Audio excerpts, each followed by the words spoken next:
Some of the first gold chains date back to the ancient cultures of Iraq and Greece. They were symbols of wealth, royalty, and the divine. Luckily for us, jewelers now make these personal treasures more affordable and more durable than ever. In this factory, all that glitters is gold. Pure gold is fairly soft and bright yellow, so it's common to create an alloy to strengthen it and alter its colour. Copper lends a reddish hue, and brass helps the alloy melt more quickly than gold and copper would alone. Depending on the ratio, adding these metals produces 14 or 18 karat gold. The mix is melted in a crucible at more than 1,000 degrees Celsius. Just 3 of these scoops are enough to make about 5,000 14 karat gold chains.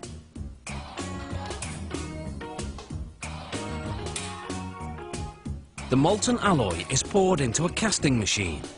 Water cools the metal to around 370 degrees Celsius, solidifying it. The metal passes through a round die, which shapes it into a golden rod that's nearly 2 meters long. After the rod is cut in half, it's passed through what's known as a breakdown mill. The machine reshapes the rod from circular to square, so it will be easier to stretch.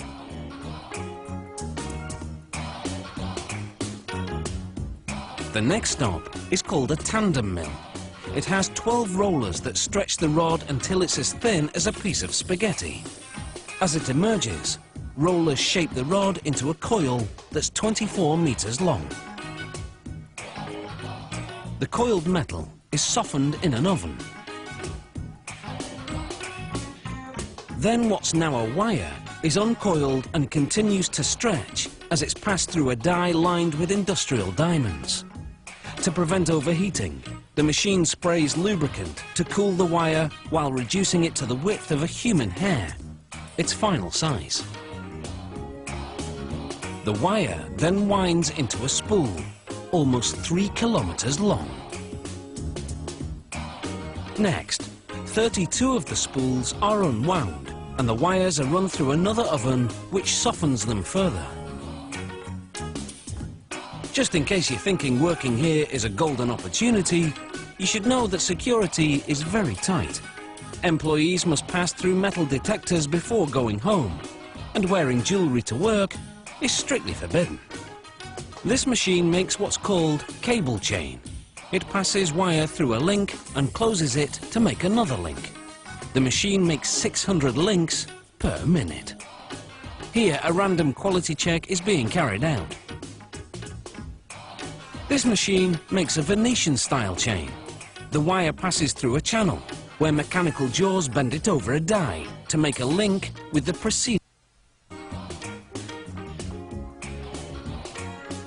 To make what's called a spider style, this machine passes a wire through up to 5 loops before closing the link.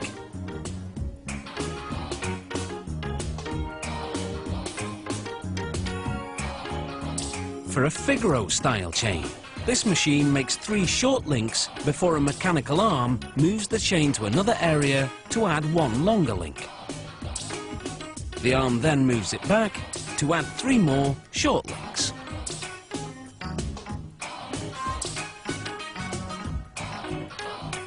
The simplest style is known as a rope chain. To make it, this machine threads a wire through, then closes it to make another loop.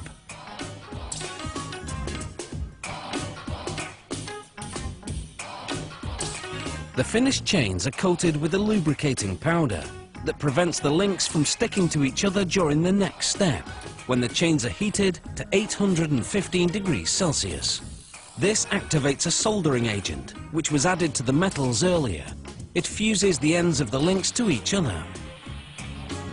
This machine welds a link to a clasp on the chain. A tag indicating the gold quality goes onto the clasp.